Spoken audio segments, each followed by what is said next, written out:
Our final speaker is Andy Pollock. Good morning, everyone. This is Andy Pollock from Passengers United. So let's talk about the Queens Bus Network redesign.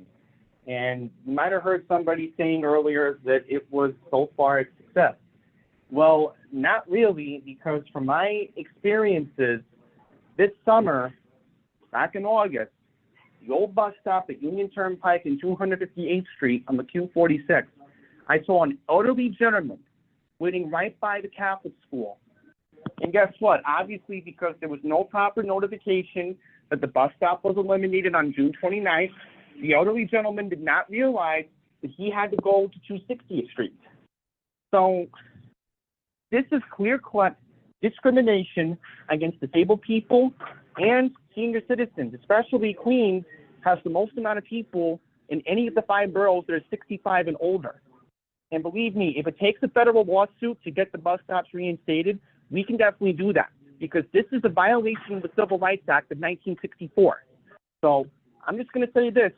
If Justice John Roberts is listening to this, we hope to see you guys in federal court in June next year, because we are going to get these bus stops reinstated next summer. Thank you very much. Our next speaker is Andy Pollock.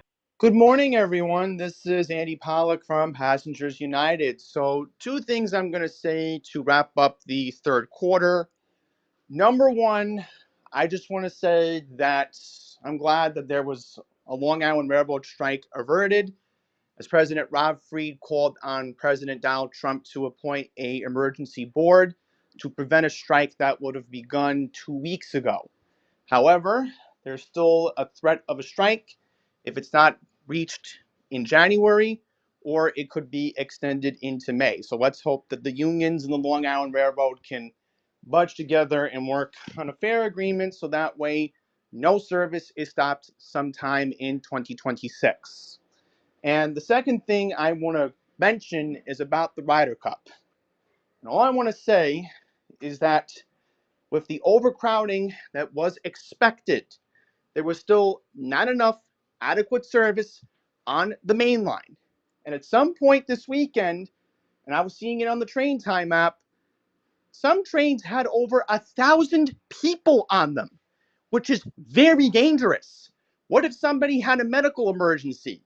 So the Long Island Railroad, when there's future events planned, especially how busy tourist season is coming up with everything beginning October, November, and December, we have to prevent overcrowding on a lot of these trains. So that's the main thing that I wanted to bring up. So that's pretty much it. Thank you for letting me speak today. You are muted. Thank you for your remarks. Our last speaker is Andy Pollock. Good afternoon, everyone. This is Andy Pollock from Passengers United. So I am here to discuss the proposed fare increase. And just like my other colleagues at Passengers United have openly discussed, we do not support the proposed fare hike from $2.90 to $3, which would begin on January 1st. And the main reason why it should not be going up is the fact that subway reliability has not been performing the way it should be.